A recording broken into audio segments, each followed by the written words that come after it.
Hello guys, welcome back to my channel Pari educational channel. आज मैं आपको क्लास 9th की बिहाइव का जो बुक का चैप्टर है और लेजेंड ऑफ नॉर्थलैंड, वैसे तो ये चैप्टर नहीं, एक पोएम है। पोएम की जगह हम इसे बैलेड भी कह सकते हैं क्योंकि एक्चुअली में एक बैलेड है।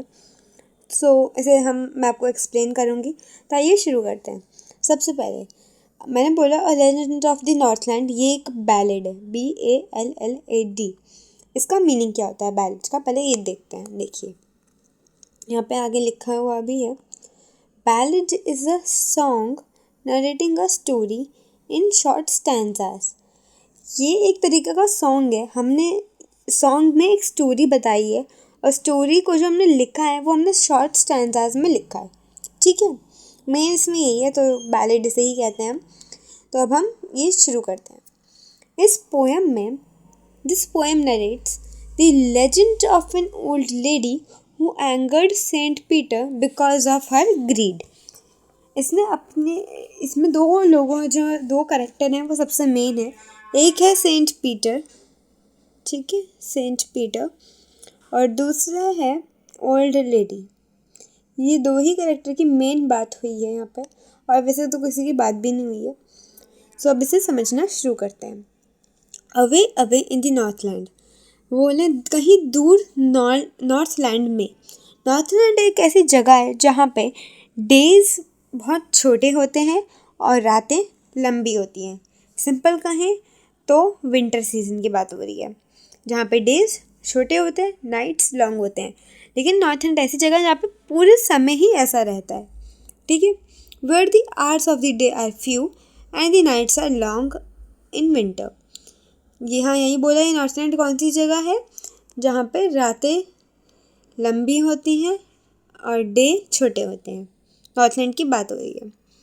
That they can't sleep them through, मतलब वो आराम से सो भी नहीं पाते, इतनी ठंड होती है वहाँ पे।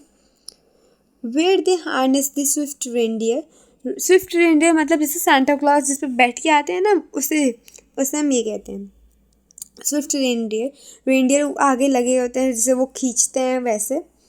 To the sledges when it snows, फिर वो स्लेज पे जैसे आते हैं जब स्नो हो रही हो, जहाँ जैसे स्नो होती है और वो स्लेज पे घूमते हैं वो। और जो चिल्ड्रन होते हैं वो बियर कप्स जैसे लगते हैं, बिल्कुल फनी से फरी क्लोथ्स। ऐसा उन्होंने क्यों कहा है, क्योंकि विंटर सीजन है तो वो बहुत सारी जैकेट्स पहनते हैं, फरी क्लोथ्स पहनते हैं, उस वजह से वो ऐसे लगते हैं कि वो बियर के बच्चे हों। ठीक है, आगे देखते हैं।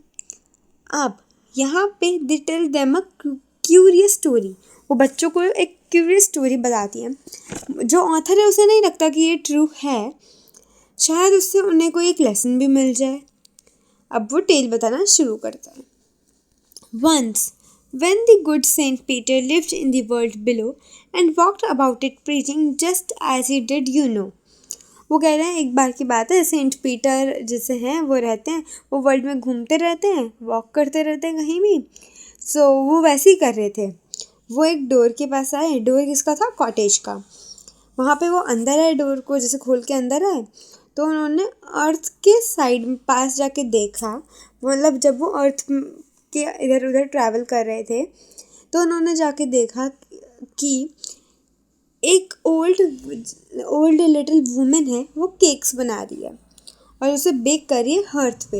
हर्थ क्या होता है? ये जगह होती है जहाँ पे फायर प्लेस के सामने जो जगह होती है उसे हम हर्थ कहते हैं। ठीक है, तो वो जब उन्होंने देखा कि वो लिटिल वुमन केक बना रही है एंड बीइंग फेंट विद फास्टिंग, मतलब उन्हें बहुत ज़्यादा भूख लग रही होती है क्योंकि डे ऑलमोस्ट ओवर हो गया था, उसने सेंट पीटर ने लेडी से पूछा, बोला कि अपने स्टोर ऑफ केक, मतलब जितने भी आपके पास स्टोर तो केक हैं आपके पास रखे हुए हैं, तो मुझे उनमें से बस एक दे दो।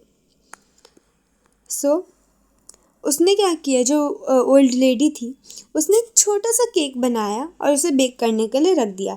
लेकिन जैसे उसने बेक करने के लिए रखा, उसने देखा कि वो बहुत बड़ा हो गया, उसका साइज़ बहुत ज़्यादा लार्ज हो गया। तो उसने सोचा अब मैं ये क्यों दूँ, ये तो बहुत बड़ा सा हो गया, मैं तो उसे छोटा सा बना के दूँगी। फिर उसने एक और डो मला, उससे भी छोटा मला इस बार, जितना उसने पहली बार में मला था। ये पहली बार उसने मला, अब ये दूसरी बार। अब जब उसने उसे बेक करने रखा, उसने यही देखा कि वो भी बहुत बड़ा हो गया, तो वो कैसे दे। उसके बाद उसने एक और डो मला, अब तो उसने बहुत ही कम लिया और उसने उसे रोल किया और उसे जब बेक करने के लिए रखा, उसने इतना थिन बनाया था उसे कि वो कोई वेफर के जैसा हो। ठीक है, लेकिन उसे लगा कि ये भी बड़ा है, वो ये भी नहीं दे सकती। अब उसने कहा ओल्ड लेडी ने कि जब मैं अपने लिए केक बनाती हूँ तो वो बहुत छोटे से होते हैं और जब मुझे अभी देना है तो वो इतने लंबे बन रहे, लार्ज बन रहे कि अब मैं उसे कैसे दूँ। उसने वो सब जो केक बनाए थे वो शेल्फ पे रख दिए। तो जो गुड सेंट पीटर थे वो एंग्री हो गए, वो गुस्सा हो गए। उन्होंने बोला वो एंग्री हैं और फेंट है, मतलब हंग्री है और उन्हें भूख लग रही है, और तब भी वो वुमेन उसे एक केक नहीं दे रही, छोटा सा ही सही, वो तब भी केक ही नहीं दे रही उसे। तो तुम बहुत सेल्फिश हो।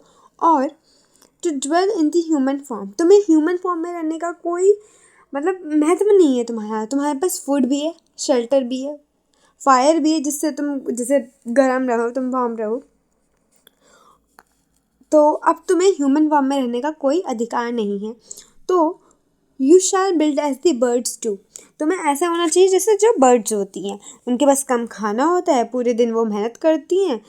वैसे हार्ड ड्राई वुड में, जैसे वुड पैकर की बात हुई है, तो हार्ड ड्राई वुड में वो जैसे पूरे समय बोर करते रहते हैं, वैसे ही तुम्हें करना चाहिए। तो जितना में उसने बोला सेंट पीटर ने, वो चिमनी से बाहर निकल के अब वो वुड पैकर बन गई, क्योंकि वो सेंट्स थे तो उनकी बात सच हुई और वो वुड पैकर में बदल गई। अब वो कुछ बोल तो सकती नहीं थी क्योंकि वो बर्ड थी, she was change in a bird. अब उसके जितने भी कपड़े थे वो सारे जल चुके थे, लेकिन बस उसके एक सर पे कैप थी वो बची थी, बाकी सब जल गया था उसके कपड़े जितने भी थे। And even country school boy और जो जैसे स्कूल के बच्चे होते हैं उन्होंने भी उसे देखा था, उस वुड पैकर को वुड में, वुड मतलब फॉरेस्ट में, कि वो बोर कर रही थी खाने के लिए। ठीक है, मैं आपको इसकी इमेज दिखाती हूँ। जैसे कि यहाँ पे ये वुड पैकर है, ये वुड में जैसे लकड़ी में यहाँ होल करिए ना, इसे बोरिंग कहते हैं। जैसे और भी इमेजेस हैं, देखिए, हाँ जैसे ये वाली है, इसमें इसने ये बोर करी है यहाँ पे, ये वुड पैकर, और ये तो वो यही काम कर रही है। तो यहाँ पे वो कहते हैं कि जो स्कूल के बच्चे थे उन्होंने भी उसे देखा था कि वो वुड में बोर कर रही है। अब वो पूरे दिन काम करती है, अपने लिए खाना ढूंढती है और यही करती है। तो यही थी अ लेजेंड ऑफ नॉर्थलैंड की समरी एक्सप्लेनेशन, जो मैं आपको एक्सप्लेन कर दिया है। मैंने इसकी एक और वीडियो में question answers, word meaning, rhyming words और लिटरेरी डिवाइस जो भी इस पोएम में यूज़ हुए हैं वो सब भी बता दिए हैं। और इस चैप्टर में सबसे मेन बाकी लिखा किसने था, फोर्ब कैरी ने। और ये एक बैलेड है, तो ये भी पूछा जा सकता है बैलेड किसे कहते हैं।